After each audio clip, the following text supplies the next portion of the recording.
Cute. Ito mga orange. Yan. Ito ang aming pinakamalitang pusa. Nandinig nyo?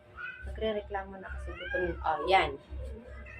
Pag nagkakape ako, lalapit na to. O di kayo pag nagawa na ako yung ating kinilaw. Basta akin lang to, isa-rin ko ng kinilaw ko. So, dilis or bulinaw. Bye-bye. Ikot ko na to, flip ko na. Yan lang gagamitin natin. Tsaka ito. Pero ito, hindi natin ubusin.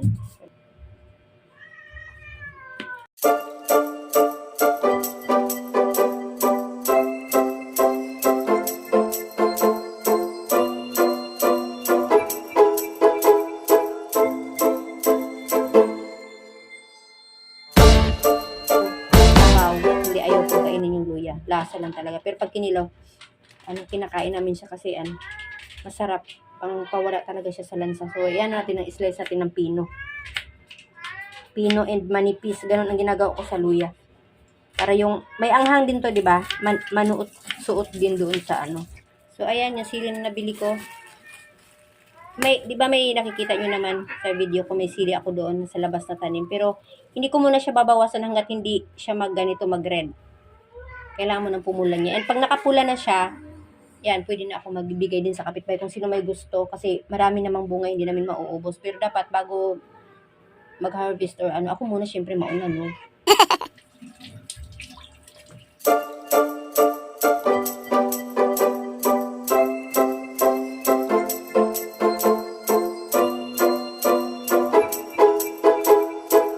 Yan. Yan ang mga sangkap sa kinilaw na dilis. Nahaluan ko ng yung may kunting liwit doon. So, ayun na. Yan yung liwit. Iyan natin yan. Hiwain natin yan. Ayan lang. Kunting dilis lang.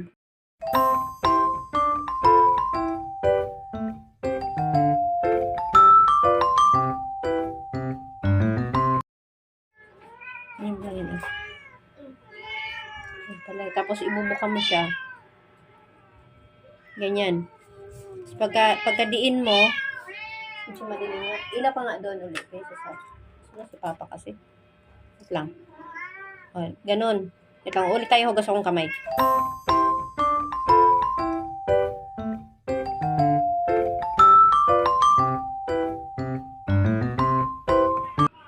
Nahugasan na to at hindi ka pwedeng panayhugas sa dilis kasi mawawalan siya ng tamis.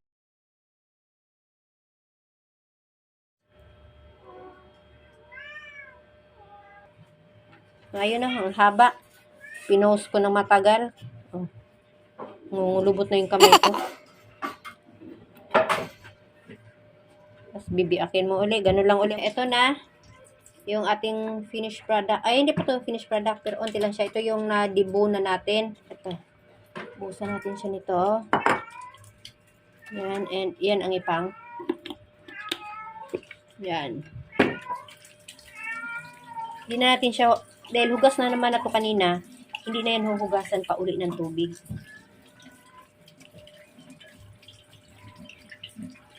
Tatanggalin natin yung itim-itim, yung katas niya na malansa.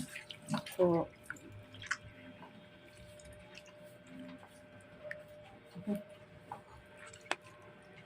i-ano lang natin siya, parang, kumit lang, namidikit. Lalamutakin natin siya. Kamay talaga to ha. Hindi to pwedeng kutsa-kutsara lang. Lang kamayin mo siya para matanggal yung katas ng isda na nagpapalansa sa kanya. Pero kayo, kung style nyo naman hindi tinatanggalan, nasa sa inyo na rin. Pero ako kasi, ganito sa akin. Kasi, ayan Kaya ganito mo siya. Iba-iba naman tayo ng style ng kinilaw, no? Ako, ito yung nakasanayan ko. Ganito ako sa kinilaw. So, sa iba, hindi. So, okay lang din. Wala namang yan. Problema. And yan. Yan. So, magkakatas na yun siya. Pipigaan natin. And ililipat natin siya. Nilipat ko na siya dito. Napigaan ko na siya. Pipigaan ko siya uli para, sure na wala talagang lansa-lansa. Pero unting suka na lang nilagay ko. Para kasi yung unang piga is yung mga itim-itim, no? Yung parang katas-katas niya na ito, wala, hindi naman siya masyado. Ayun. Okay.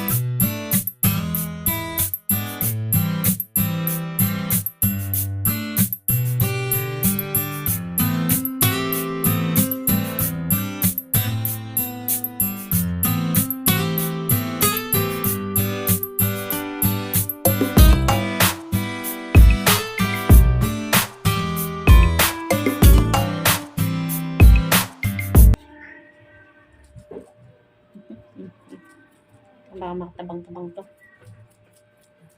May dikit-dikit na sa kamay. Ting asin. Tapos, may pwede tayong palasa. Ay, hugas uli. Kaya dikit na sa kamay ang asin. Lagyan natin siya ng powder. Pinch lang din, no? Ganon-ganon lang. Balik natin. Yan. Tapos, ulit yung lagkit. Halo uli.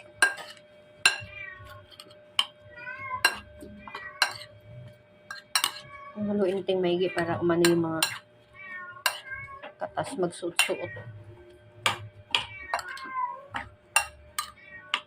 Para yung lasa niya umano talaga. Ang bango. Ang ating suka pa. Para medyo ang piling yung suka kanina. Okay. Na. Kasi di naman natin kailangan palanguyin sa suka to.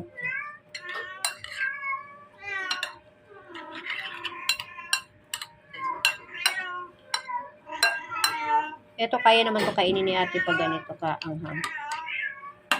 Pero ipipiga-piga to konti mamaya yung sili. Para ma-distribute ng maigi yung ano. So yan. Ganun lang kadali, no? Ang matagal lang naman ito ay ang pagdibon ng dilis. Dibon ba tawag? Tama ba? Tanggal ng ulo tsaka ng buto. Ang sarap. Manamis-tamis talaga yung ano. Alam mo yung sibuyas? Lasang-lasa mo yung panamis-tamis niya. Dilis. Sarap. Yan ang kadali. Abensi pa ng sibuyas. Yung sili. Ganun yung kinilaw namin sa probinsya. Kinilaw na dilis. Sarap. So yung wala na siyang kalansa-lansa kasi napiga na natin yan sa suka. 2 times pa. Walang lansa. Safe na safe. Ang sarap. So, ang kulang nito, pipino. Pero kahit yan lang, sarap na. Ang sarap. Try nyo na to. Mabilis lang. Hindi talaga siya mabilis gawin kasi yun nga, sabi ko magtatanggal ng buto. Pero, aside doon, wala na. Yun, ang dali lang. Diba? Ang dali gawin. Magkano lang dito sa palengke, mura lang. Mura lang yung dahon ng sili, yung kamatis, mura lang to lahat. So, pag yan pa mabibilhin mo. Diba? So, napakamurang halaga lang. May kinilaw ka na. Sarap. Tapos may inihaw ka na isda. Kaso lang, ulam namin ay sabaw. So, okay na rin to. So, yan lang. Thank you sa panonood. Kung gusto nyo, gayahin nyo to. Mabilis lang. Sobrang bilis lang. Nakita nyo na yung mga hindi ko na pangalanan kasi nakita nyo naman yung mga pinaglalagay ko.